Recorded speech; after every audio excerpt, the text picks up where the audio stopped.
तो आज विद्यार्थियों हम लोग बायोलॉजी का एक इम्पोर्टेंट चैप्टर लेकर आए हैं जो हमारा अध्याय 2 है और है श्वसन तंत्र, यानी इसको इंग्लिश में बोलते हैं रिस्पिरेशन सिस्टम। यानी तंत्र का मतलब होता है अंग। तंत्र का मतलब क्या होता है? अंग होता है। तो सबसे पहले कि श्वसन यानी रिस्पिरेशन का मतलब परिभाषा क्या होगा?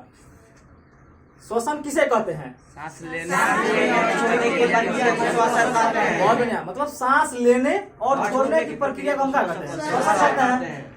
चलिए जी, श्वसन 3 प्रकार का होता है। बाह्य श्वसन, गैसों का शरीर में परिवहन और आंतरिक श्वसन। मतलब बाह्य श्वसन का मतलब इसमें क्या होता है कि हम लोग O2 लेते हैं और CO2 को बाहर करते हैं, बाह्य श्वसन।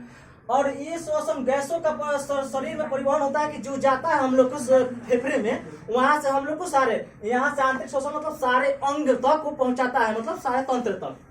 तो सबसे पहले है कि ऑक्सीकरण। श्वसन में क्या होता है कि ऑक्सीकरण को लेना पड़ता है। यानी ऑक्सीकरण क्या है? ऑक्सीकरण लेंगे तो हमारा खून का परिसंचरण होगा। और उसके बाद है कि ऊर्जा और उष्मा, मतलब हमको श्वसन से ऊर्जा और उष्मा मिलता है। उष्मा, जब तक हम लोग श्वसन करते हैं तो हमारा खून परिसंचरण करता है, तो उससे क्या होता है कि हम लोग को ऊर्जा और उष्मा मिलता है, तो हम लोग का शरीर गर्म रहता है। और वही जब इंसान मर जाता है तो उसका शरीर क्या होता है? ठंडा हो जाता है, यानी ठंडा हो जाता है। जब तक हम लोग को श्वसन मिल रहा है तो ऊर्जा और उष्मा दोनों ही मिलेगा।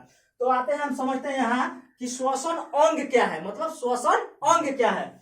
तो स्तनधारी जो होता है ना, जैसे स्तनधारी जो अपने बच्चे को दूध पिलाता है वो स्तनधारी होता है। जो स्थल पर रहता है तो उसे स्तनधारी। और स्तनधारी किससे सांस लेता है? फेफड़ा से। जैसे हम लोग स्तनधारी हैं मनुष्य, तो हम लोग किससे सांस लेते हैं? फेफड़ा से लेते हैं।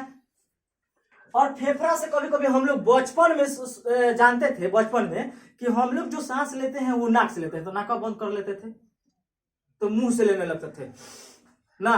तो वो श्वसन हम लोग समझते थे कि नाक और मुंह है, तो लेकिन ये नहीं, एक्चुअली नहीं है। ये नाक और मुंह श्वसन के लिए नहीं है, ये हम लोग का रास्ता है। नाक और मुंह क्या है? ये श्वसन करने का हम लोग को रास्ता है। हम लोग जो श्वसन करते हैं वो किससे से करते हैं? फेफड़ा से करते हैं। आज जो कीट मतलब कीड़े मकोड़े जितने होते हैं वो लोग श्वसन श्वास नली से करते हैं। यहाँ श्वास नली होता है, उसी से वो अपना श्वसन कर लेता है। उसके बाद है कि जो जलीय जीव होता है, मछली उछली, वो गिल्स यानी गलफरा से, यानी उस क्लोम से लेता है, गलफरा से, जो जलीय जीव होता है। और आता है मतलब अगला है कि मेढक जो श्वसन करता है वो त्वचा से करता है। वो जवानी में, मतलब जवान होता है जो त्वचा से करता है। लेकिन मेढक में भी 3 प्रकार का होता है। जो मेढक मतलब भूमि पर रहता है वो फेफड़ा से सांस लेता है। जो मेढक भूमि पर रहता है वो फेफड़ा से सांस लेता है।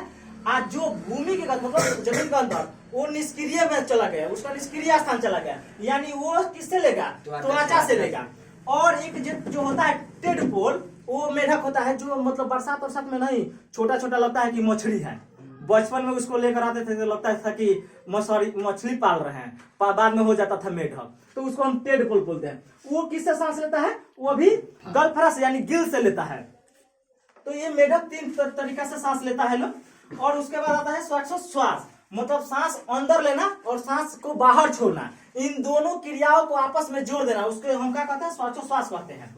जैसे श्वासोच्छ्वास को हमने 2 भाग में डिवाइड कर दिया, अंदर लेना या बाहर लेना। अंदर लेने को बोलते हैं निश्वसन और बाहर छोड़ने की बोलते हैं निःश्वसन। यहाँ 2 बिंदु लग गया, निःश्वसन।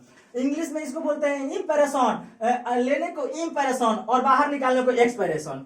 अब देखिए, मतलब हम लोग जो वो हवा से कितना गैस लेते हैं? नाइट्रोजन यानी N2, यानी 78% हम लोग हवा से लेते हैं।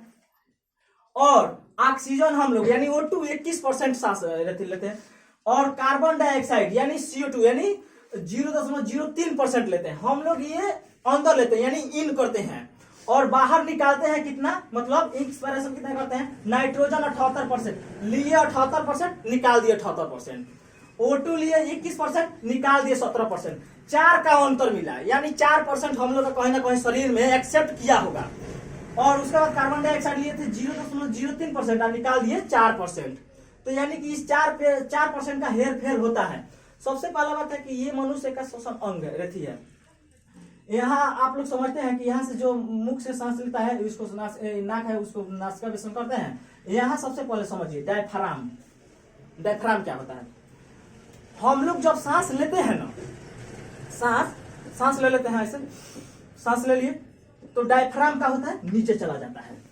अब सांस निकालते हैं कैसे? ऐसे तो फेफड़ा के पास इतना ताकत नहीं है कि वो निकाल देगा, तो डायफ्राम क्या करता है ना कि नीचे से, मतलब फेफड़ा बोलता है भाई ढकेल ढकेल, तो डायफ्राम नीचे से ढकलता है इसे, तो वो बाहर निकालता है। डायफ्राम जब नीचे से ऊपर जाता है तो हम लोग का सांस निकलता है, और हम लोग जब सांस लेते हैं डायफ्राम नीचे जाकर। कभी कभी एक्सीडेंट होता है तो देखिएगा, मोटरसाइकिल एक्सीडेंट होता है ना, तो वहां गिर जाता है व्यक्ति, और गिर करने के बाद मतलब कभी कभी मर जाता है। तो क्या होता है ना कि वो डायफ्राम उसका टूट गया।